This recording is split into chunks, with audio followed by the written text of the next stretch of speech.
But I'm going to be talking about potty training today. So I totally understand if my regular subscribers are not interested in this, it's fine. But I had some who were interested in hearing about what we do when we potty train. A little background if you've stumbled across this video. I have a 4-year-old who's autistic, and we have a 2-year-old who are potty training right now. So I potty trained both of them. She's doing really good. She's, I would say, 95% potty trained. Fingers crossed on that. I don't want to jinx it. But this is just going to be me sitting down and just telling you a little bit about how we do it. And there's dogs barking in the background, and there's kids talking in the background. I'm sorry. We live in an apartment, and our dog is having major issues adjusting to the noise level. So the first thing I will tell you, if you're thinking about potty training, make sure your child is ready to potty train. A lot of times we can start thinking, oh, well, they're almost 3, so I really got to start working on potty training. Or they're over 2, so we really got to start working. You need to be seeing the signs before you decide they're ready. And the signs I look for is they're staying dry for long periods of time. They're learning how to hold their bladders. So, I don't know what that was. And they're learning how to hold their bladders. So what I see in my kids is they wake up dry. They wake up from their nap dry. They wake up from bedtime dry. You know, they're holding their bladder all night long, and then they're waking up and they're peeing right when you get them up or whatever. That is a huge sign. That is probably the biggest sign I look for. Okay, they're learning how to hold their bladder, because when babies are born, they don't learn how to hold it. They have to pee. They just pee. And you have to learn how to hold those muscles in and control them. So when they start doing that, good sign they're ready. Another one that I didn't really see in my son because he had communication issues being, he was autistic. He is autistic. So, but Lucy, she liked to tell me when she was about to go potty. She would say, oh, I gotta go poo-poo. Or she would tell me when she did potty and that she wanted me to change her. She was uncomfortable with it in her diaper. And she would tell me that she had to poop, and then she would poop in her diaper. Or she would tell me she had to pee, and then she would pee in her diaper. And another thing she would do is she was being really interested in watching other people go potty. And this is so gross, but hello, we're moms, right? If you're watching this, you probably have a kid that is potty training, or you're thinking about it. She would watch us go potty. She would talk about it. She would want to flush the toilet. All huge signs that they're ready. Now, this is just the way we've done it. I'm not saying if you've done it a different way that that's wrong. This is what's worked for us both times. You got to know your kid and what works for them. But this is just what we've done. When we've been ready, when we've said, okay, we're going to potty train, no more diapers. Okay? I think it's really confusing for kids to say, okay, we're going to go to pull-ups now, because a pull-up is basically a diaper. They need to be able to feel the pee-pee on their underwear, and that's a totally different feeling than a pull-up. A pull-up is like a diaper. When they pee, it absorbs, and they don't feel the pee. Pee in their pants, it runs everywhere. It's a huge mess. And it's no fun for anyone. But they have to pee in their pants. They have to poop in their pants a few times to know, oh, I don't want to do that anymore. And so let me just tell you what I did with Nate first. He was almost 3 before we started, maybe 2.5. Looking back, I might have waited a little bit longer because it took a little while to potty train him. He did okay. But without being able to speak a lot, it was hard to kind of see the signs, and he was holding it for long periods of time. So I think he was ready. What we did was we sat in the bathroom for about 3 days, and I put big boy pants on him, and I said, we go in the potty now. We're going to sit here, and we drank lots of juice, and we practiced.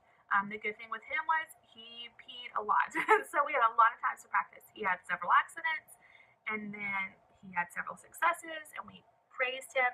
He was not one for prizes. I did give him stickers. We have a little sticker book, and I would give him stickers if he peed in the potty. He didn't really care, though. He just kind of wanted to do his thing. He didn't want to be wet. The biggest reward for him is not being wet, and he doesn't like the feeling of it on him. So treats didn't really work for him. Stickers didn't really work for him. The best thing that worked for him is feeling the yuckiness of going in his pants and not wanting that to happen. So it's still a work in progress with him. He's 4. He still occasionally has accidents, and the biggest reason why is because he cannot tell us he has to go potty. So, well, he can, but he doesn't. He has a hard time communicating. So occasionally he will tell us, or we'll notice that he's holding himself or whatever, and he'll have an accident if he gets really distracted. but he is, I would say, 90% good, where we don't have accidents. He goes to school and doesn't have accidents for days and days, and then he'll have an accident, you know. So boys, I will say, all I have is my son to go by. If your boy was easily potty trained, awesome. But Nate was hard. He was a lot harder. He had a lot more accidents. I feel like boys get more focused on what they're doing, and they kind of don't care about the potty stuff, and they have more accidents. Okay, Lucy, let me talk about how we done with her. Same thing, she was showing all the signs, red flags everywhere that she was ready. And so the other day, we went and got a potty, and this is what I did. I don't think it mattered one way or the other, but I got a potty, and I let her just kind of play around with it for a few days. It wasn't like a big pressure thing. She got to sit on it if she wanted to, and whatever. She kind of got used to it. And then after about maybe a week of that, just kind of having it in the bathroom, not really making a big deal about it. On Monday, I told her, I said, okay, you're a big girl. We're going to take all your diapers. We're going to throw them away. And we're going to put on big girl panties. She got to pick out the ones she wanted. And we're going to wear big girl panties. And you're not going to poop and pee in your pants anymore. Yay! You know? And I told her if she went poo-poo, and this is, you don't have to do a reward system if you don't want to. But I knew with her, the way to get to her to do what you want is to bribe her with chocolate. And so, like I said, did not work with my son. He did not care. But with her, if she goes pee, she gets 1 M&M. If she goes poop, she gets 2 M&Ms. And I told her if she did that, she would do it. And I also showed her her little potty chart. Now, if your kids are into stickers or into characters, you can go into Google and find anything. I typed in Minnie Mouse potty chart, and this came up. And it's just a blank little thing that you can put stickers on. And I put her name on it. And this one has like 4 empty ones, and then the prize. She doesn't even care about that. She doesn't even want to put a sticker on that. She just likes the open ones. So just do whatever works. It doesn't have to be fancy. With Nate, I had just blank sheets of paper and we put stickers on. It does not have to be fancy. Or if you want to do like, oh, if you get 4 stickers, then you get a big prize. I've seen people do that. Lucy doesn't care. She just wants the sticker on the page. So these are her stickers. And we just told her that she was going to be a big girl. Now, the first day we had 2 or 3 accidents, and she hated it, and she cried, and it made a mess, and I had to have my rug, carpet cleaner on standby. But once she felt that in her pants, she did not want it to happen anymore. And guys, this is day 3, and yesterday she did not have any accidents. So she was ready. There's no doubt in my mind. She's gone to bed without having accidents. She woke me up the first night she slept with that in her big girl panties. She woke me up at 4:30 in the morning, screaming that she had to go potty, and we went potty, and then she went back to sleep. I mean, that girl was ready. So I also think the biggest key to potty training is do not stress out about it. Do not make it a hard, like, oh, sit down, you gotta go potty, it's time to go potty. Your kids need to learn how to listen. With my son, that is kind of the mistake I think I made with him, is we sat down like every 15 minutes. Okay, we're going to go. Every 15 minutes, we're going to sit on the potty, and it just wore him out to the point where he didn't even want to see a potty for days, And with her, I just let it be easy breezy. Oh, you need to go potty? Okay, go sit in there. I think she's sitting in there right now. Oh, you had an accident? Oh, okay. Well, you don't like that feeling, do you? Let's not do that again, okay? We are big girl. We go in our panties, and just, yay, when you go, and happy dance, potty dance, You have to be creative, and you have to, we FaceTime our grandparents, and we FaceTime Daddy and tell him we went poo-poo in the potty, yay, Keep it light. Do not stress out. If she has an accident, she does not get in trouble. She is learning. And the biggest punishment to her is feeling that yucky feeling, and I promise you she hates it.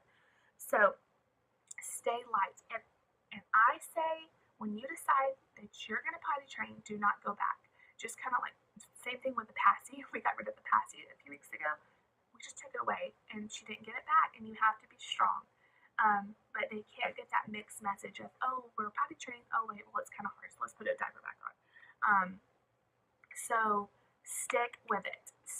Do not get stressed out. Do not yell. Do not cry. Do not beg them to sit on the potty in 5 more minutes. Just let them have accidents, and they hate it. Your child, though, if timers work for them and they like hearing the bell and they like all that, do it. Do what works for them.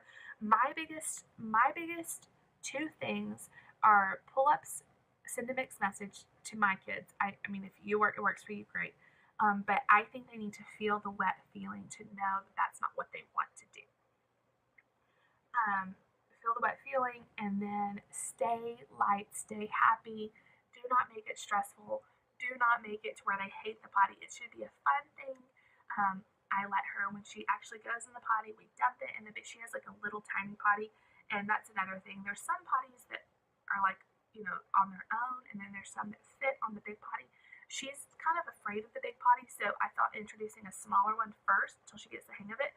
And that's the same thing I did with Nate. If your kids like the big potty, I say just go with the big potty with a little insert because that'll be easier to transition them on. Nate did fine transitioning from the little potty to the big potty once he learned how to do it. So I let her take the pee or the poop and we put it in the big potty, and then she gets to flush and we do a dance, we celebrate, and she gets M&M and a sticker, and then she's good, and she's done awesome. So I hoped that helped someone, fellow mama out there. If you have any questions or any concerns or any comments about how you potty train your kids, leave them below. I would love to chat with you down there. I'm still learning. It's still a work in progress, guys. So this is just what works for us. If you like this video, big thumbs up for potty training. And